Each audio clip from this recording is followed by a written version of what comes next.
अस्सलाम वालेकुम स्टूडेंट्स। उम्मीद करती हूँ आप लोग खैरियत से होंगे।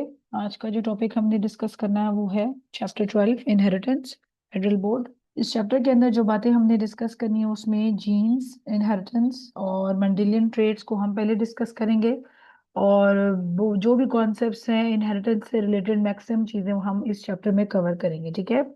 सबसे पहले जो चीज़ आज हमने डिस्कस करनी है वो ये कि जब भी हम देखते हैं किसी भी ऑफस्प्रिंग को तो आप देखें कि उस ऑफस्प्रिंग की जो भी बनावट होती है, जो भी उसके फिजिकल फीचर्स होते हैं, उसमें आप देखते थे कुछ चीज़ें ऐसी होती हैं जो उसके पेरेंट्स से मिलती जुलती होती हैं, और कुछ उसके फीचर्स ऐसे होते हैं जो कि उनके पेरेंट्स से कैरेक्टर्स मिलते जुलते नहीं होते, ठीक है। तो हम कहते हैं कि ये वाले जो कैरेक्टर्स हैं ये बड़े सिमिलर हैं बच्चों के, लेकिन कुछ कैरेक्टर्स हम कहते हैं कि बड़े डिफरेंट हैं।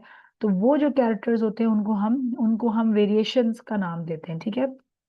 अब जो सिमिलैरिटीज हैं और जो डिफरेंसेस हैं दोनों जो हैं वो किसी भी स्पीशीज की, किसी भी ऑर्गेनिज्म की जो फीचर्स हैं उनको बनाने में एक बहुत अहम रोल प्ले करता है, ठीक है।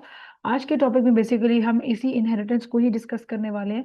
और इनहेरिटेंस बेसिकली है क्या, वो तमाम फीचर्स चाहे वो सिमिलर हो या चाहे वो डिससिमिलर हो, जब भी वो पेरेंट्स से ऑफस्प्रिंग की तरफ पास होते हैं तो हम उन फीचर्स को इनहेरिटेड कैरेक्टर्स या इनहेरिटेड ट्रेड्स का नाम देते हैं, या उसी कॉन्सेप्ट को हम इनहेरिटेंस कहते हैं, ठीक है।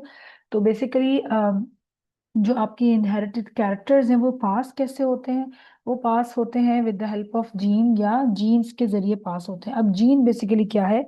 जीन एक छोटा सा टुकड़ा है, डीएनए का एक छोटा सा फ्रेगमेंट है जो कि चंद न्यूक्लियोटाइड्स पे मुश्तमिल होता है। और न्यूक्लियोटाइड्स क्या है? न्यूक्लियोटाइड्स डीएनए के यूनिट्स कहलाते हैं, ठीक है। तो जब हम डीएनए की बात करते हैं तो डीएनए का जो स्ट्रक्चर है वो पोली न्यूक्लियोटाइड चेन होती है पूरी, और उसके छोटे छोटे डिफरेंट साइजेस के जो फ्रेगमेंट्स होते हैं वो एक जीन कहलाती है, ठीक है। अब जीन जो होती है वो हमेशा पेयर की शक्ल में अपीयर होती है, और पेयर जो है जब वो डिप्लॉयड पूरा होता है तो हम उसको जाइगोट का वर्ड या जाइगस का वर्ड उसके लिए इस्तेमाल करते हैं, ठीक है। अब जीन के जो पार्टनर्स हैं उनको एलील्स कहते हैं, और वो एलील्स जो है बेसिकली कभी सिमिलर भी हो सकते हैं और कभी वो एलील्स जो है वो डिफरेंट भी हो सकते हैं, ठीक है। तो यहाँ पर बेसिकली हमने मेंडल के जो लॉज ऑफ इनहेरिटेंस डिस्कस करने हैं।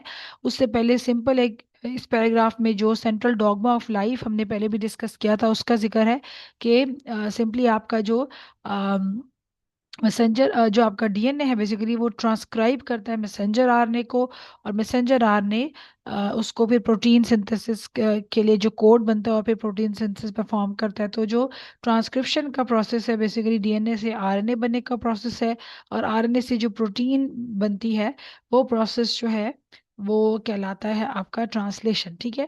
चलिए अब मेंडेलियन इनहेरिटेंस की अगर हम बात करें तो मेंडल जो था ही वाज अ प्रीस्ट, और वो अपने मोनेस्ट्री गार्डन के अंदर एक काम परफॉर्म करता है, और उस काम में बेसिकली उसने पिज्म सेटाइवम को जेनेटिक्स पढ़ने के लिए इस्तेमाल किया।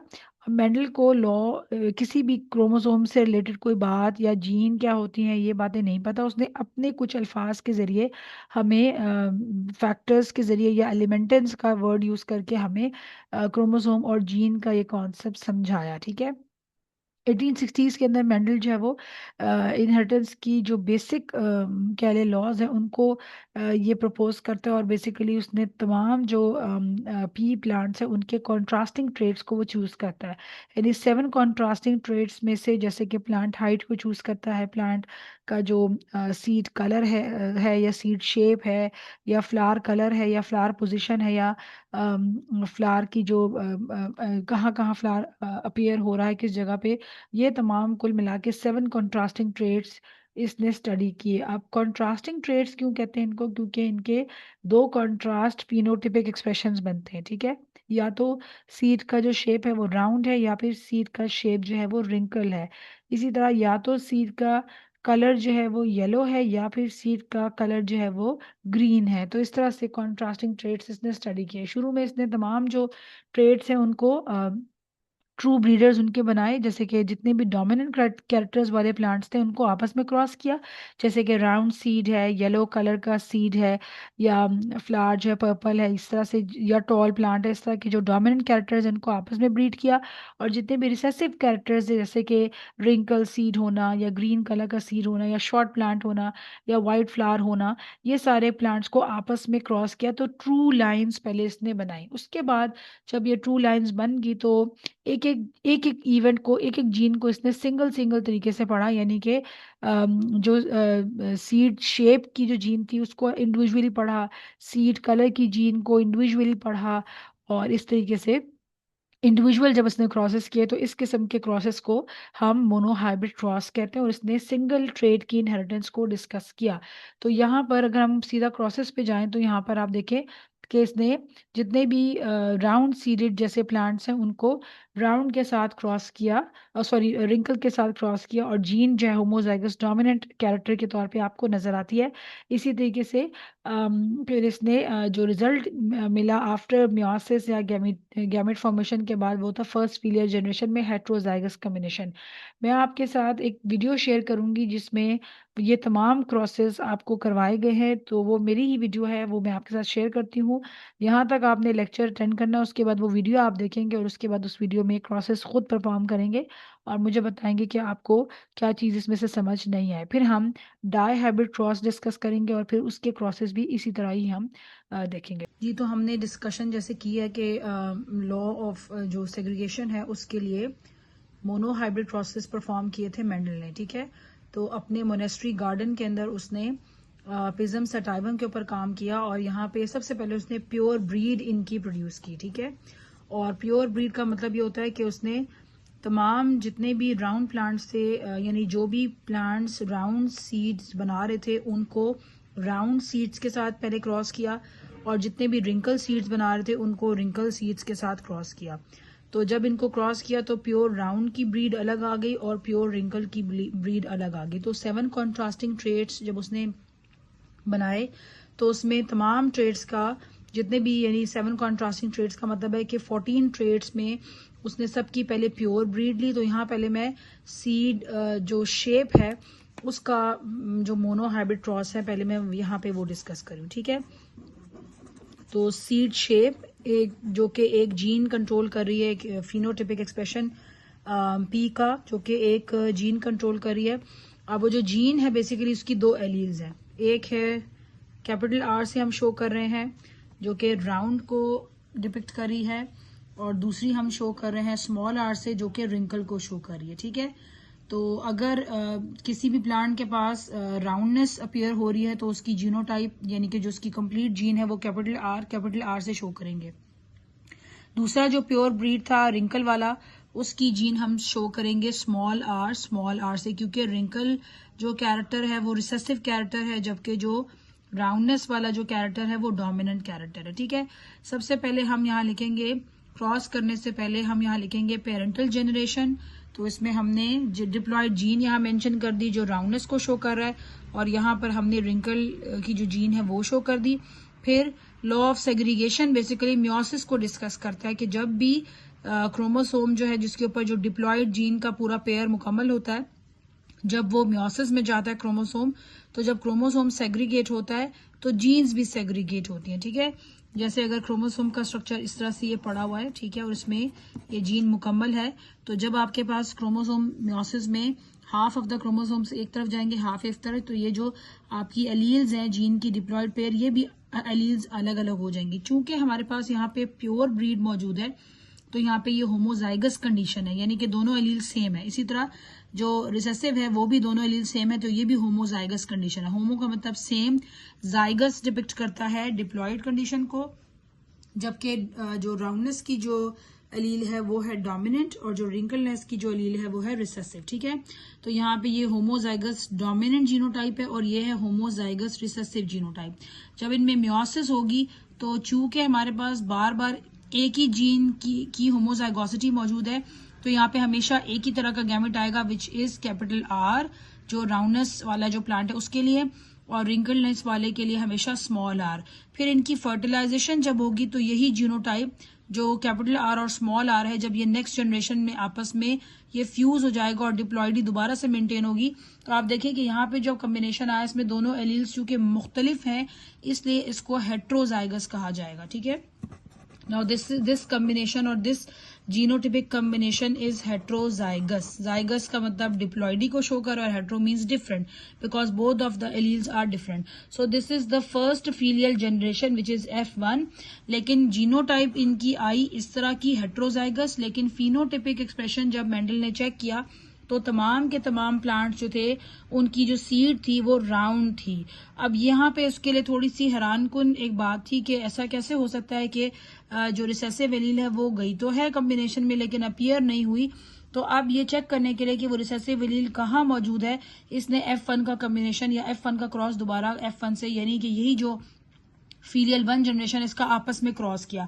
अब अगर आप देखें तो दोनों के पास मुख्तलिफ एलील्स हैं हेट्रोजाइगोसिटी की वजह से, तो यहाँ पे दो किस्म के गैमेट्स बनाएंगे दोनों प्लांट्स। ठीक है, कैपिटल आर के भी गैमेट्स बनेंगे अलग और स्मॉल आर के भी बनेंगे, दूसरे प्लांट के भी इसी तरह गैमेट्स बनेंगे।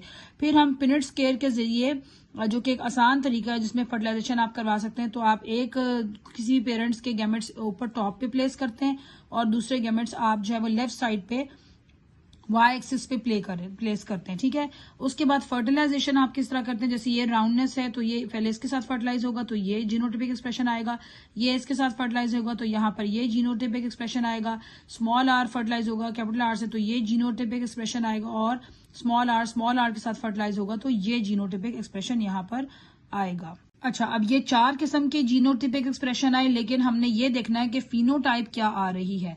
तो हमने यहाँ मेंशन कर दिया कि कैपिटल आर जो है वो जीनोटाइप 1 आए, 2 आए हमारे पास हेट्रोजाइगस जीनोटाइप, तो 1 हमारे पास होमोजाइगस डोमिनेंट आया, 2 हमारे पास हेट्रोजाइगस आए, वो हमने मेंशन कर दिया, उसकी रेशो यहाँ मेंशन कर दी, और जो होमोजाइगस रिसेसिव वो 1 आया। तो ये जो रेशो आई 1:2:1 ये जीनोटिपिक रेशो थी। लेकिन जब हमने F1 को भी देखा तो F1 में हमेशा ये वाला जब कॉम्बिनेशन आता है तो वो राउंडनेस के लिए अपीयर होता है, यानी फिनोटाइप उसका राउंड होता है। तो यहाँ पे ये भी राउंड है, ये दोनों भी राउंड है, तो 3 हमारे पास फिनोटिपिक एक्सप्रेशन में राउंड कॉम्बिनेशंस आते हैं प्लांट के, और 1 रिंकल आता है। तो जब हम इसकी प्रोबेबिलिटी निकालते हैं कि जी राउंडनेस कितनी बार अपीयर हो रहा है 4 में से, तो वो होती है 3/4, और रिंकलनेस कितनी दफा अपीयर हो रही है वो होती है 1/4।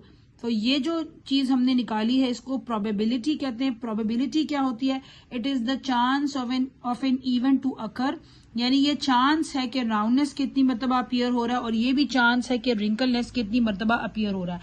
अच्छा, अब यहाँ पर एक चीज और भी क्लियर कर ले कि आपने देखा कि जब भी जीन का कॉम्बिनेशन हेट्रोजाइगस में आया इधर, तो कैपिटल आर जो कि राउंडनेस को डिपिक्ट कर रहा है वो कंप्लीटली डोमिनेट कर रहा है ओवर द स्मॉल आर।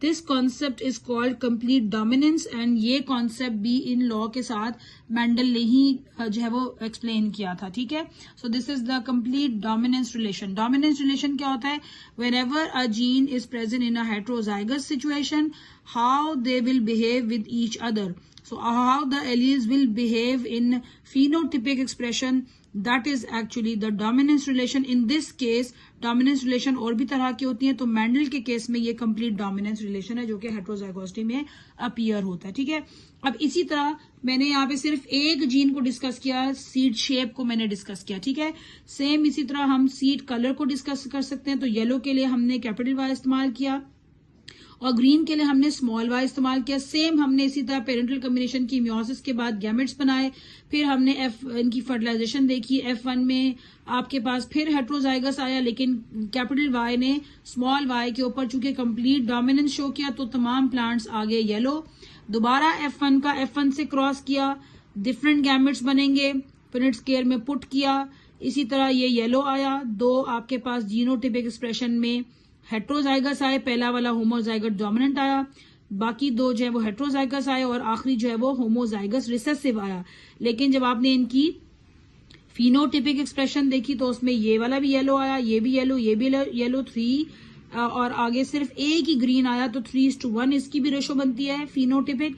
और बेसिकली ये प्रोबेबिलिटी आप देखें कि येलो की प्रोबेबिलिटी जो है वो बनती है 3/4, और जो ग्रीन है उसकी प्रोबेबिलिटी बनती है 1/4। ठीक है जी। तो ये जो पहला जो क्रॉस है ये लॉ ऑफ सेग्रीगेशन के लिए मेंडल ने परफॉर्म किया। और यहाँ पर जो हमने शुरू में एक लफ्ज यहाँ मेंशन किया जी, मोनोहाइब्रिड। तो चूंकि आप देखें मैंने सिंगल जीन को एक मर्तबा डिस्कस किया, उसके दोनों कंट्रास्टिंग ट्रेड्स को डिस्कस किया, ब्राउन या रिंकल है या येलो या ग्रीन है। ठीक है। तो चूंकि हमने एक जीन को डिस्कस किया और एक इवेंट को एक टाइम पे डिस्कस किया, तो इस किस्म के जो क्रॉसेस हैं उनको मोनोहाइब्रिड क्रॉसेस कहा जाता है या मोनोहाइब्रिड क्रॉस कहा जाता है। और चूंकि हम इस प्लांट को डिस्कस कर रहे हैं फॉर द सीड शेप या for the seed colour individually, तो हम इनको मोनोहाइब्रिड्स कहते हैं। ठीक है। जो सेकेंड लॉ है, जो लॉ ऑफ इंडिपेंडेंट असॉर्टमेंट है, उसमें फिर दो इवेंट्स इकट्ठे डिस्कस होंगे, यानी दो जीन्स इकट्ठी डिस्कस होगी या दो ट्रेड्स इकट्ठे डिस्कस होंगे, तो उसमें फिर हम डाई हाइब्रिड क्रॉस को फर्दर डिस्कस करेंगे। ठीक है जी।